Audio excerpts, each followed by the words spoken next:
ban phase has improved. Group stage, Edward Gaming got crushed. Game 1, I think they split, and I think last game, Edward Gaming was able to come out on top with a bit of a surprise and read on SK Telecom.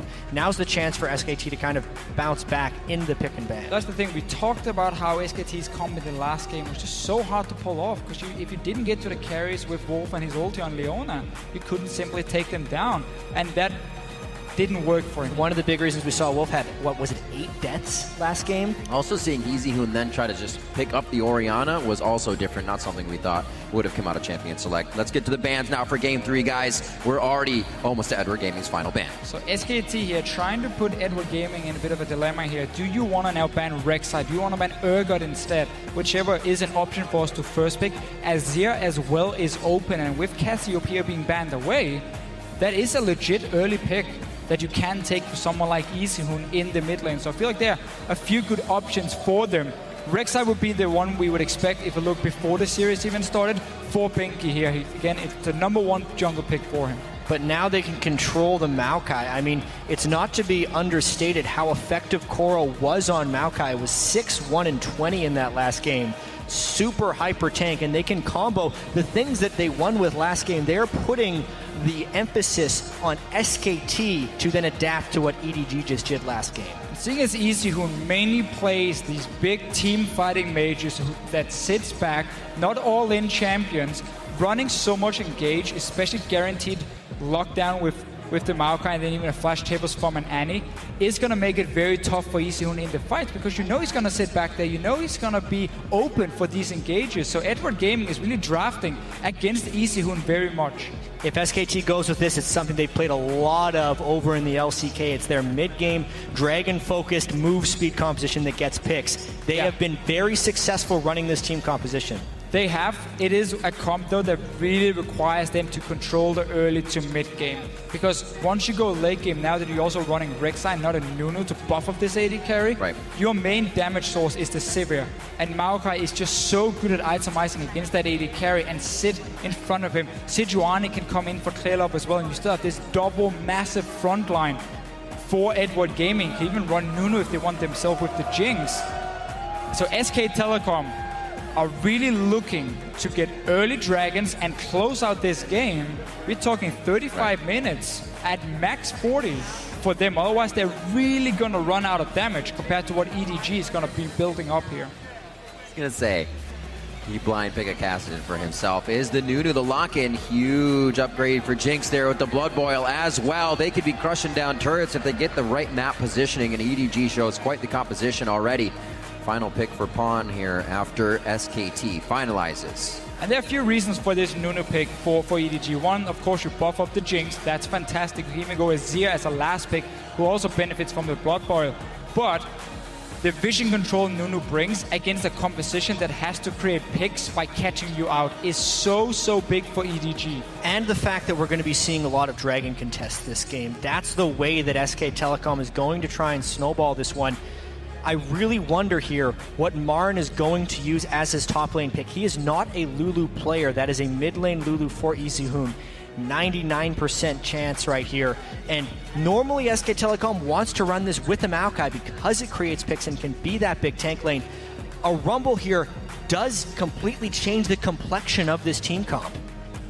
The thing is, they feel like they need more damage in their comp because they're against double tank, because they only have a Sivir with a Lulu buff. The problem is, once again, you run with a single tank. That's the Rek'Sai against a Jinx and Azir, which is what I would guess at least would be the pick, also with the Nunu earlier being locked in. So there's so much damage from EDG in the backline that Rek'Sai won't do anything on his own. And SK Telecom, once again, they rely on mid-game picks and fights around the Dragon. If EDG can keep wards down to it, spot where SKT is coming from and not be caught out, and just play somewhat passive, honestly, get to 2 items on Azir and Jinx, they're going to be more than fine. The team fight potential with the double tank and then the double damage dealers of epic proportions there in Azir and Jinx is a tremendous team fight composition. Then you look at SKT, they have won with this before. Yes. Save for the Rumble right here. Another incredibly fascinating pick and ban phase right here, because you can tell that SK Telecom has a strategy in mind, and Edward Gaming keeps throwing some kind of wrench into it and breaking it up a little bit. Seeing as EDG has struggled around dragons in the past, and that they tend to be caught out if they try and go in clear vision, I can definitely see why SKT want to draft this comp here and say, we're going to see if you have learned anything. We're going to see if we can keep catching you out, because we know you tend to play a bit too far forward when it comes to fighting around the map. And that's what they're building for completely.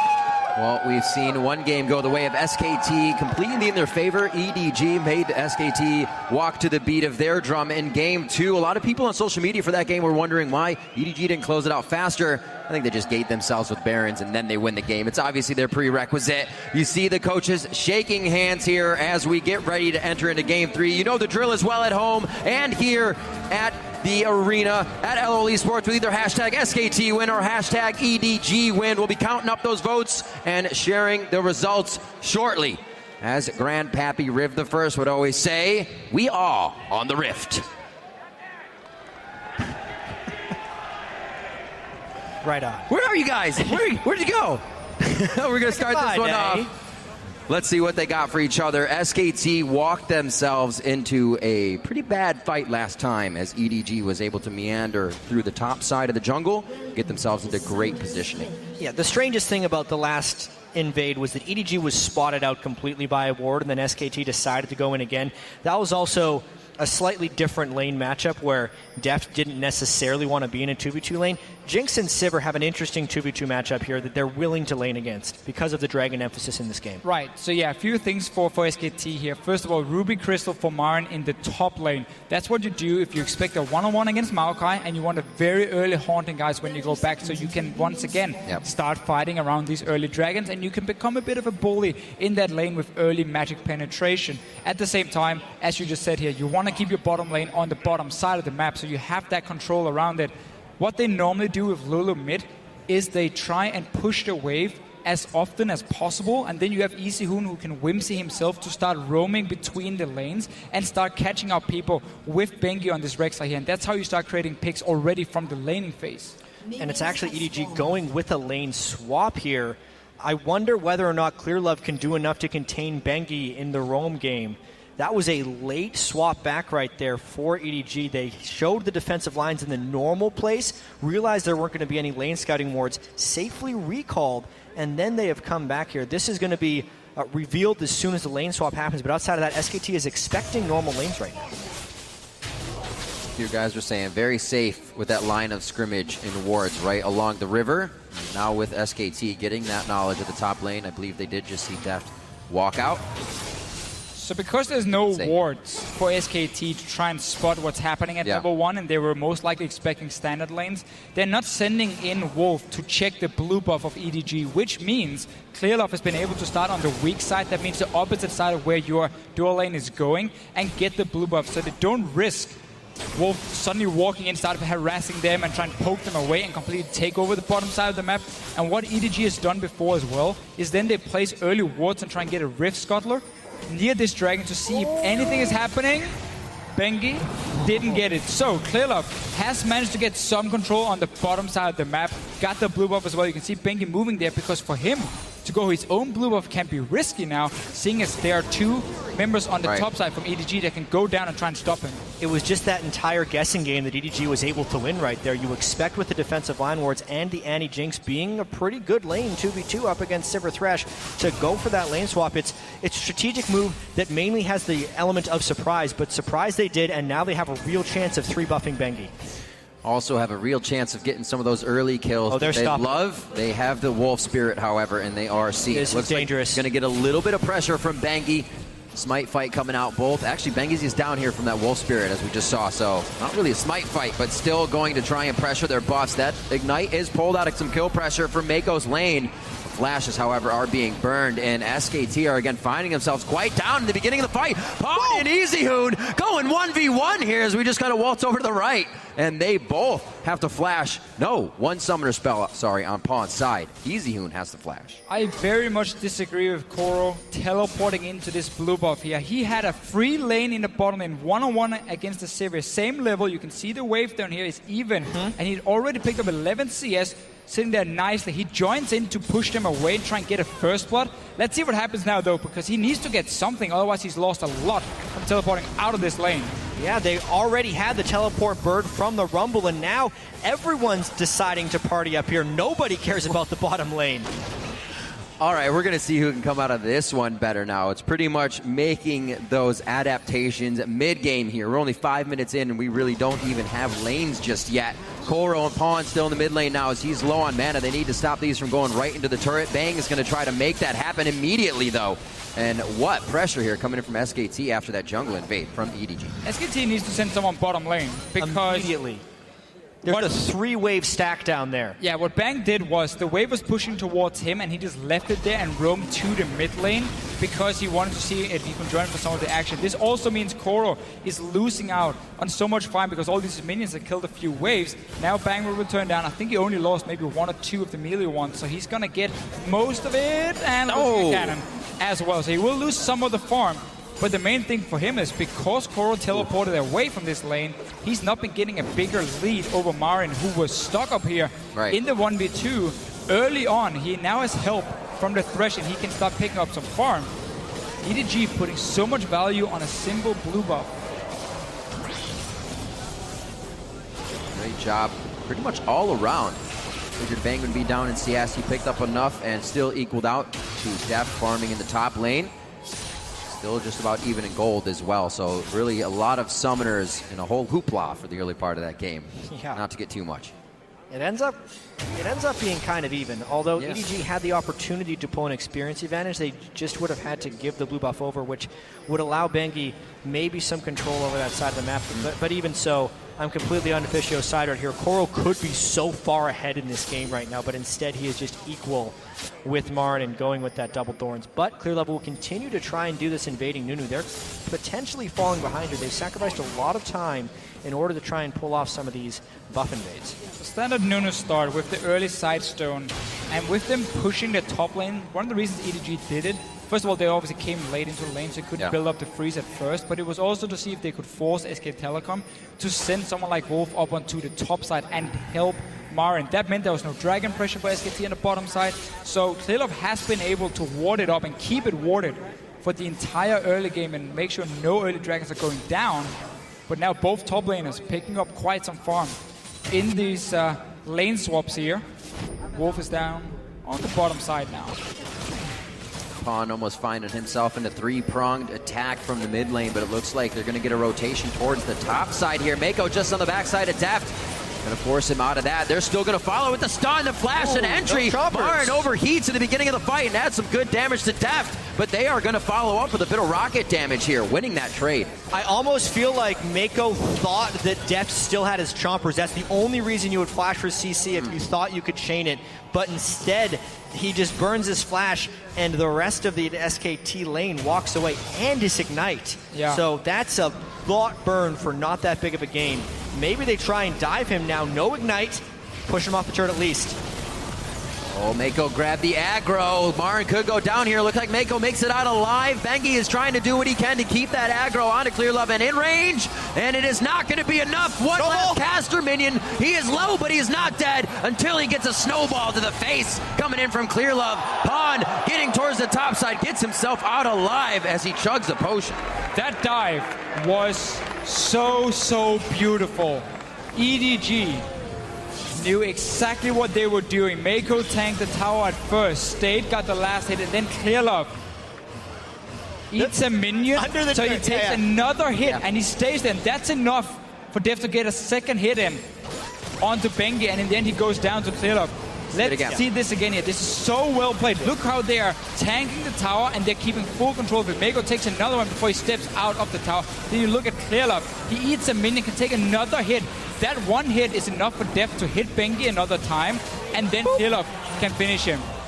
Flash snowball at the end. Like you said, Officio, perfect execution. EDG is the turret diving team. They specialize in that when they're able to get aggressive.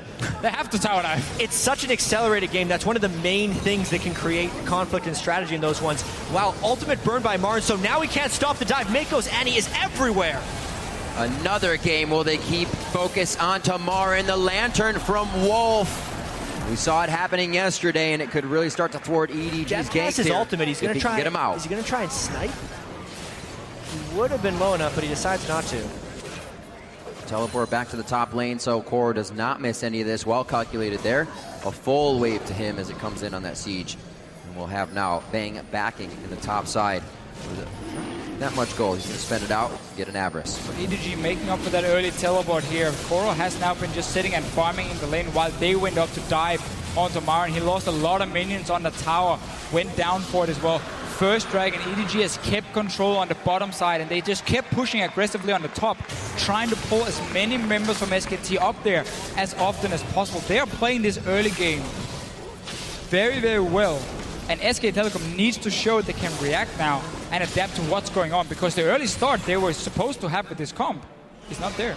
And the only thing that could have gone better for EDG is if the double kill didn't go over to Nunu. Clearlove won't be able to translate that into the damage. You really want the two carries of this EDG team to grow, but they will grow naturally as long as they can keep this farm even.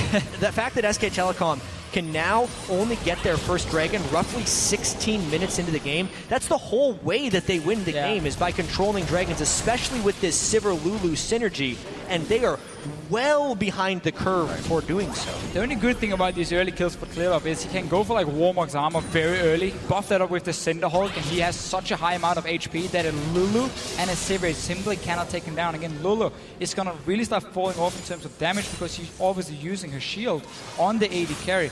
And we have seen Clearlove get a quarter kill at like, what, minute 6, gets 4 kills on a Nunu. But they lost that game. They did, right? That's true. But he was very tanky, very He was super tanky. That's what we're trying to prove here. Yeah, basically. All right. Clearlove for kills.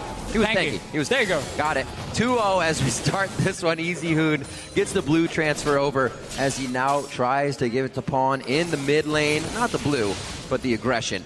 They still have Ignites up there, so we could see a little bit of kill pressure. So coming in from Easyhoon, he can use that wild growth effectively. MaRin looks like he finally gets some free time in the top lane, but it won't be for long. He's trying to make up for that 30 CS behind. Bengi's here to help. Let's see how this goes. Equalizer down on a Koro. Clearlove says peekaboo, comes out of the brush. An absolute zero charge up and a knockdown. Where's the fourth? He's gonna lock it up. Can he get the fourth? Come on, here it comes. It'll do it. He's tanky enough. Gets popped up. There's the flash, and they may not have the chase. Arcane Smash coming in from Koro. Snowball! There it is! Oh, he gets the fourth one! Snowball to the back of the head of Bengi. Clearlove on a rampage, but specifically because that was a great counter gank right there. Whoa! Way commits! Holy moly, Wolf flying in once again, trying to mark that territory. Deft says, no way, Jose. And Easyhoon's going pretty hard now. Bang, very low. Easyhoon, however, takes the zap. Is it Easyhoon! He threw it himself. Going to be enough. And Meiko and Deft try to follow this one. They can't serpentine through the minions quick enough. Easyhoon's safe. Everything's starting to fall apart right here from SKT. All 3 lanes suffering damage at this point. One of the worst First, it things. starts in the top lane. Second, Easyhoon's roaming down early, which makes Wolf overcommit for that. They miss all their skill shots. They click on the wrong people. And EDG, with this pressure and aggression, is making SKT make mistakes. And this is really where SKT struggled in the semifinal as well. When they tried to match the early aggression, let's see what happened here. Bengi does stay alive, but in the bottom lane, we saw Easyhoon, he tried to push his wave and then roam down with the Whimsy, as we mentioned with this Lulu. But the engage from Wolf was just way too early. He walks in pre-level 6 as well, trying to land a hook right in front of Deft and Meiko. And like Thresh, when he winds up the animation here, you have so much time to react, honestly, for EDG and just instantly blow him up. Yeah, he is a Moby Boots Thresh as well, so the Annie can almost one-shot him alone at level 6. The best that comes out of that is they trade 1 for 1, but they end up losing 2 for 0. And carry Clearlove with the 4 kills, but the rest of the team is pitching in right now, too, with that bottom lane. It's always one of the annoying things when you play Thresh. You feel really tanky in the early game as well, but then you realize you have to pick up these souls here to really start getting some armor. So once you do trade, you're not really that beefy, and Deft takes a very easy kill from that one. 6-0, first dragon. And SKT, by the way, as we have said, is running a composition that doesn't want to go late game. Right, really time working against them on this. Big force, 5 people bottom lane. Pawn also over the wall with shifting sands. It's right onto Koro. They're looking to lock down the bottom lane, though. He almost tried to walk past Bengi. They definitely have their eyes on Bang. and on Wolf for that bottom lane. They don't get what they want. They're going to back out. Yeah. Minute and a half onto Dragon here. It doesn't look like they can actually get too much out of this now that they've missed out on the opportunity. Mid lane's going to get pushed in here by Easyhoon. Actually some breathing room for SKT. Unfortunately, they will lose the buff, and MaRin takes that top turret. Basically just a turret trade right there. SKT trying their best to hold off on any real conflict unless they have a big numbers advantage in the fight. They do have a numbers advantage in this fight until Pawn gets here. Here's Easyhoon. Nice glitter lance to slow down the 3 members of EDG. Don't have too much vision in this brush though. SKT's blind there. Cannot go into it with Clearlove having his ultimate up. It's pretty Clearlove. tanky Nunu. Yeah, pretty tanky. Hey, 4 kills. Good for you, Clearlove. Good for you. Let's see what he builds in this game. I mean, look at against double AP, especially against a Rumble, is fantastic. The earlier you get it, the even better for your team. But you can also just be greedy and go for their warm-ups and just run around with like 3.5k HP. Look at the animated carry and just laugh at him. We also have to remember, again, SKT was up against this against Fnatic all the time, being down in the early game, but still being able to make things happen from 10, even 15, 13,000 gold behind. SKT was still in the game. Big difference though is Fnatic in those games would run these comps here that really also shine in the mid game. So once we got later on, the gold lead meant less and less because of just the items and the champions you had. Here EDG is running such an insane late game scaling for themselves, having such a big lead. Technically, you should never be able to lose it by now. Right. SK Telecom has to create some picks, and EDG has to really make a lot of mistakes for that to happen. And as far as creating picks, they don't have Maokai or any real home guard teleport threat. So much of the pressure is put onto Wolf to land a death sentence, but he is extremely far behind once again. At that point, Bengi has to tunnel in to find something. It is really hard for SKT to actually create those opportunities that they need to in order for their composition to succeed. The Maokai picks that Koro has taken away from MaRin have been so crucial in disrupting SKT's game strategies. We figured that would be the easy fight that they would get. They'd have a very tanky MaRin, be able to go into anything, and right now they are being pushed into fights that they never want. Super Mega Death Rocket comes in, but it's a 5-0-0 Clearlove now. Deft on the outside, what a flash to get out of that hook, but he's gonna meet MaRin as well on the backside. The rest of the team is coming in. Deft is gonna live. MaRin actually can't go back in the fight. Pawn grabs one towards the bottom side as well. Tell me he's gonna kill MaRin now. No, it's actually gonna go over to Meiko, and now Bang's getting chased down by Pawn. The blue buff's only giving him so much mana, and he cannot follow under the turret. Now that EDG has all of SKT down, they're gonna get Dragon, and with this composition, the second they set foot near a turret, that's gonna fall too. Everything is just working for EDG. They had so many wards in the jungle of SKT because they've been so far ahead already that they could see Bengi move around. They get a pick onto him first, and what often happens in these games where there's so much action and it's very one-sided, the team who's behind us had to use all these flashes before, so once a big team fight is there, well, obviously they don't have anything. While we saw Deft just flashing around, he's staying alive. Cleared off. He's worth a full bounty. 500 gold to the killer. Run!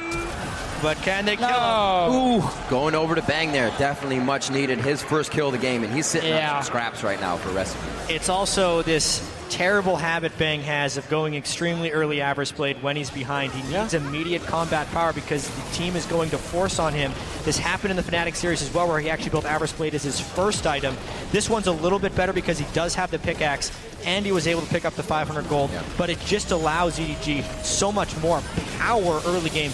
He could have used that Avarice Blade gold to save up for a BF and have some reasonable power in these mid-game team fights. It's when AD carry basically say, I give up on the early game, I give up on the lane. I just have to look towards 2 items now where I can start being useful, and that's why they do it. But he's sitting on about 2,000 gold, so that will be the BF sword at least completed for him. Still not there for the vintage. That's the first pick on Bengi though. Yeah, and this is the fight we just saw where EDG picked up so many kills, and a lot of it was just because SKT was behind. Koro still had his summoner spells to chase things down, whereas EDG had their summoner spells generally to escape. Then the miracle of the day, Wolf having a really unfortunate 2 games here. Tons of Miss Leona things. He misses his flay there that could have secured the kill onto Deft's Jinx. And then, of course, Clearlove, the unkillable until a few seconds ago, was able to close it out with that absolute 0. EDG again starting a fire very early in the game under the feet of SKT. It's a nice little trap for MaRin here. think they got Deft. It looks like they will have him. Do the retribution kills come through? However, Meiko takes that aggro way too early, and this starts to backfire. Clearlove just coming back from going down. Looks like he will find the same fate just shortly after. We are going to have Pawn coming up. Actually, Koro coming down from the bottom side of this as well with the Righteous Glory on. Pawn is only steps away now. If they can get that Blood Boil back in this fight, it will be very helpful. And Koro is actually going to use that to take down Wolf. That was a very, very aggressive play from EDG that SK Telecom were ready for MaRin, waiting in the bush, getting a bot lane tower as well. So they will get some gold. There's 5k difference at the moment in favor of EDG, but at least some kills. And SK Telecom, again, it's one of the ways to get back, where you start setting up a few traps, you try and punish EDG if they make a play. Simply, I mean, it's going to be risky. It might also be one way to go for it and simply just end up dying because they are so far behind, but you need to try. You cannot just sit back and wait. That last one was super clever, though. MaRin waiting up there was not what they expected, especially since you'd think SKT would be much more scared about being caught.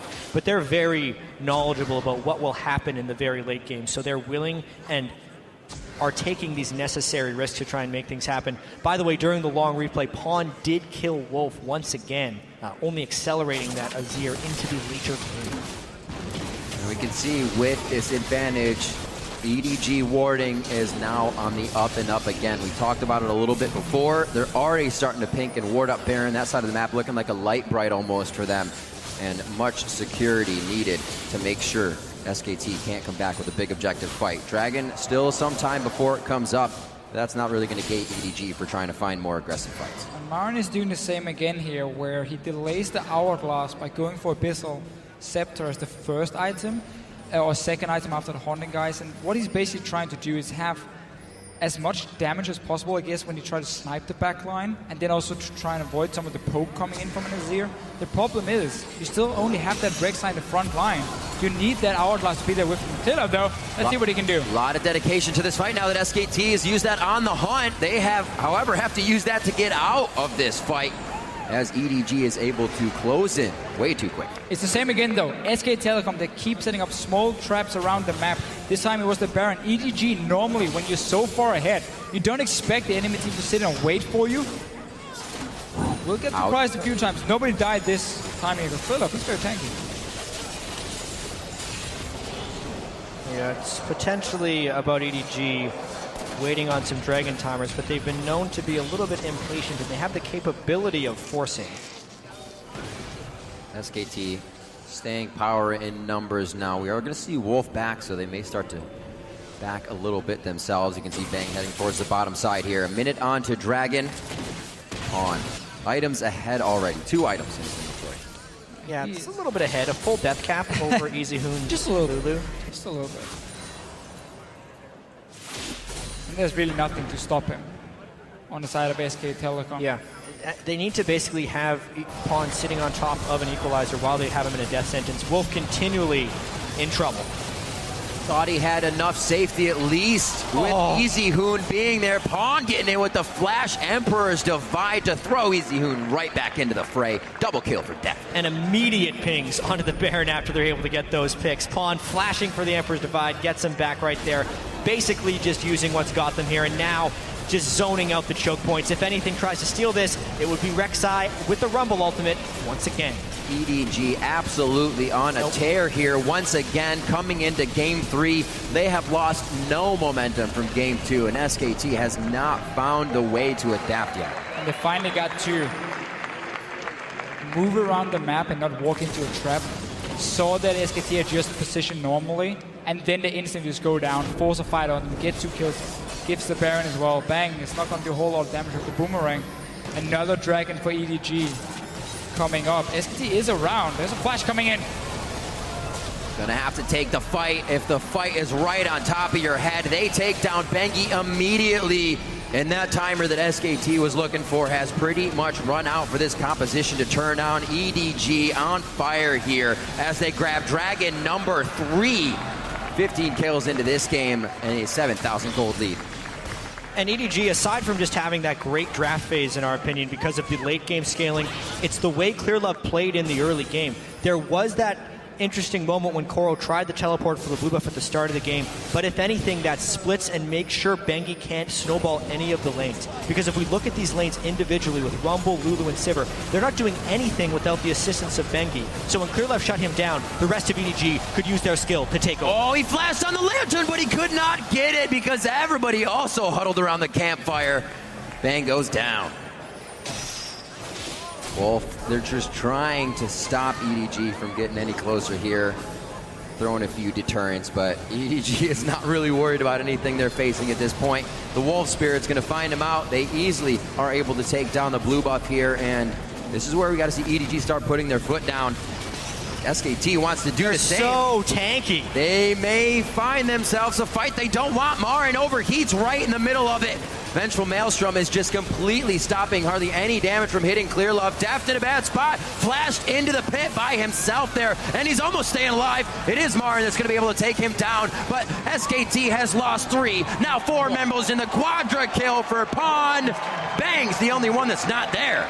We keep seeing SK Telecom just trying to get a few picks or a few kills here and there to try and get back in the game. They know how far behind they are, and EDG just has so many ways they can play this game out. They have great siege, honestly, to take down towers with Azir and Jinx. They have a Maokai who can just push down a lane on his own, teleport in behind for a flank if he wants to.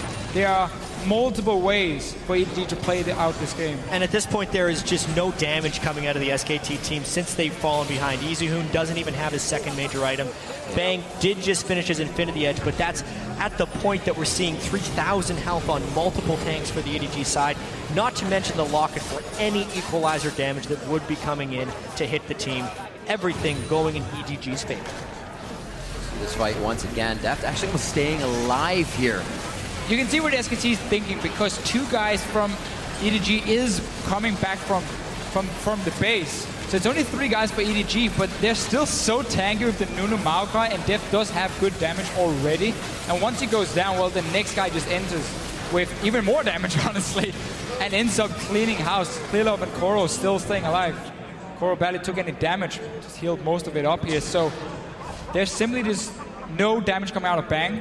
And also MaRin, with his build, the fact he can't stay in the front line with Bengi, even had it been like even in gold or somewhat even here, it would have been very hard for SKT to play these fights unless they get the correct pick onto one of EDG's carries.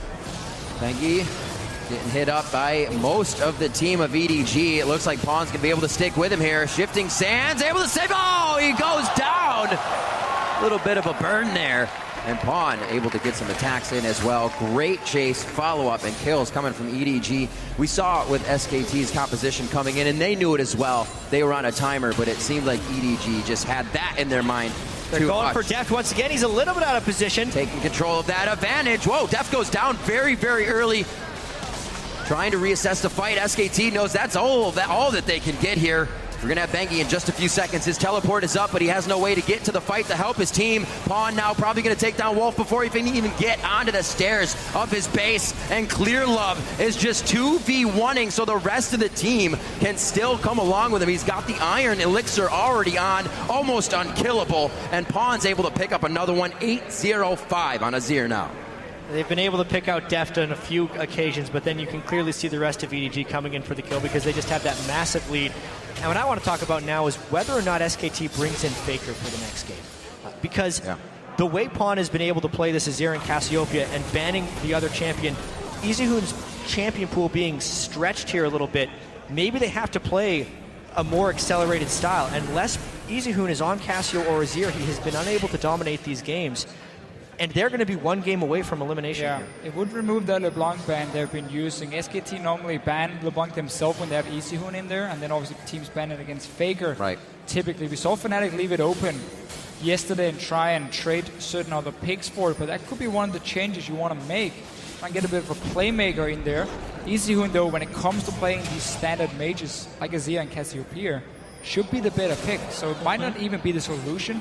I'm more looking at Maokai and Annie that EDG have been using so well to create these fights and always engage on SK Telecom. What they seem to be weak against is this unexpected hard engage that tends to come, and they don't know how to react in time unless they have pre-planned the whole thing and they predict where you're going. The Annie from Meiko offers this hard engage instantly, onto them. He goes for the talisman as well to buff up the team. I think that's one of the things you have to target and remove. If you're even an eye shot of EDG, you're caught. The Talisman of Ascension along with the Righteous Glory is something they go for immediately.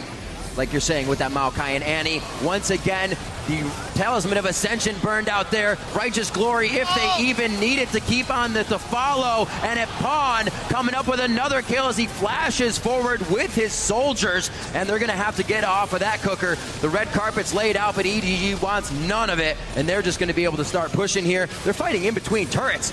And SKT can't really give anything back to him. Easyhoon gets knocked back by Emperor's Divide. That's going to be Koro picking up a kill. And EDG are now 2 turrets deep, diving SKT in their base. 28-5, 30 minutes in. EDG doing whatever they want at this point. The SKT forced to surrender. There was no way they're coming back there. We said SKT had that timer. They knew the composition they chose. We probably won't see that again, but EDG was ruthless about the process and method